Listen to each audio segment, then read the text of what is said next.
Arrgh, me hearties, we've been attacked by a babe on the tit.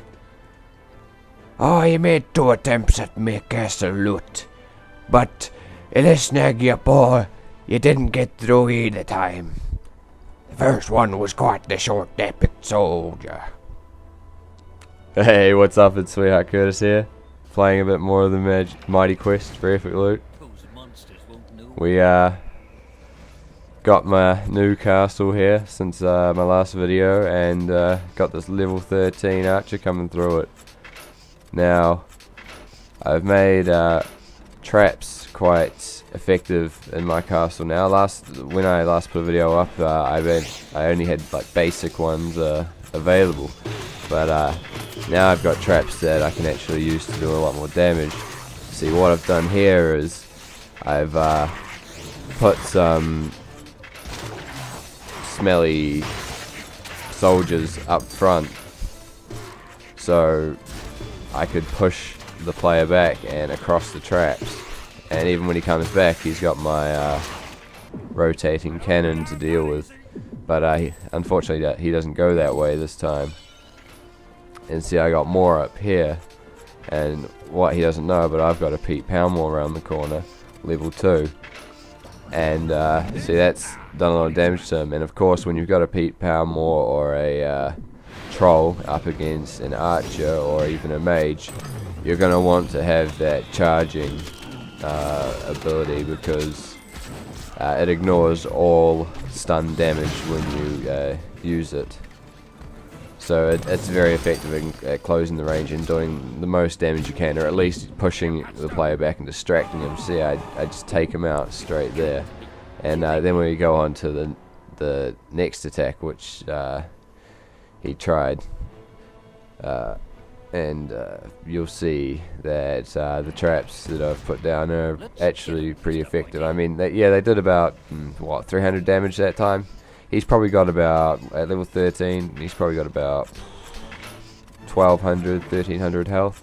So, you know, that's a good amount for the start. See, it just did 213 damage just then in one hit. That's pretty good. So, yeah, I quite like this trap. It's quite effective, I believe. I've also got some fire pots, and that ballista that's around the corner that has the fireballs.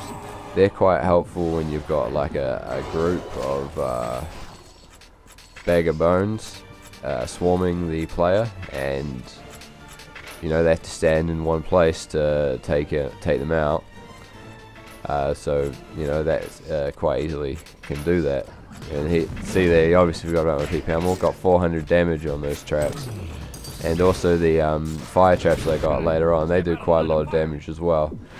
There's about 4 or 5 of them, I think. It's just as like sticky traps, where if you get too close, they blow up in a certain area. You do damage depending on how close they are to it in the radius. And I think the least amount of damage I've seen done is 86, and the most I've seen is about 250. I've seen about 350 damage, I think, when I accidentally went straight over one because I was panicking from everything. And see there, that was a good tactic as well. I've put a hunger bot out, and I've got a snare, so he can't go anywhere, and my archers can all aim. And that did almost 1200 damage just there with those 3 shots. That took down his health from max. That is one of the most that's one of the best things you have. When you have smelly archers, have something to distract them, like these smelly warriors, and then you've got 1000 damage right there.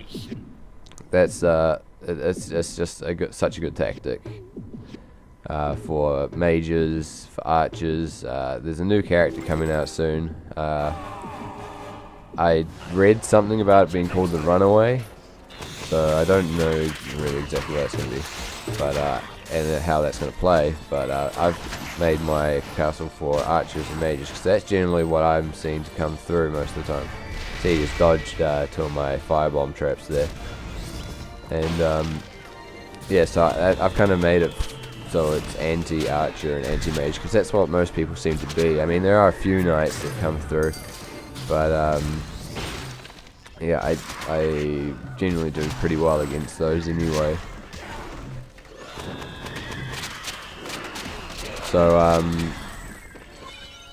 yeah, I've got a new boss in this castle now, and it's quite a good one.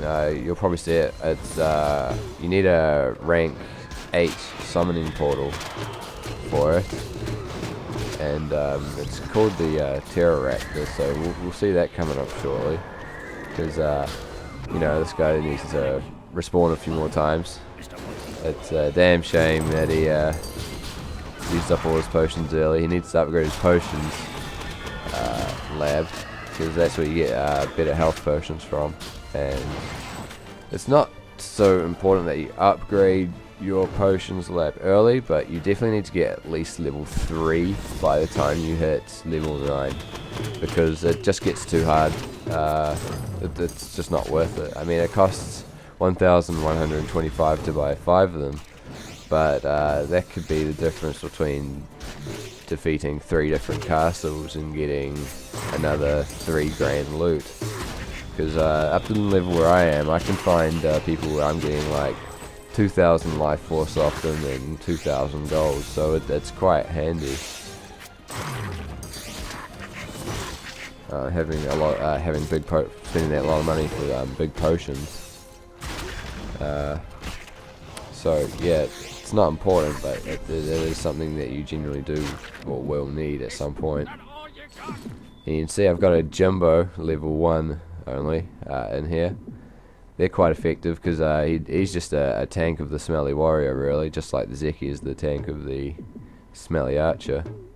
And they take a lot of damage, and they absorb a lot of damage as well, which is the main thing, because I want to slow down. Even though he can't steal my loot anymore because he died, I still just want to slow down people through the whole map.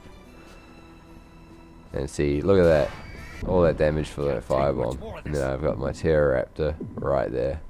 Spawns little mini raptor things, which are pretty good. That's for distraction mainly, and then that's its stun attack.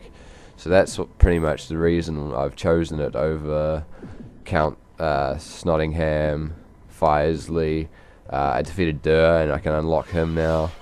I didn't think, if you haven't fought Durr yet, I'm not going to ruin what his attack is and how to defeat him. But I wouldn't recommend him as a boss for your room.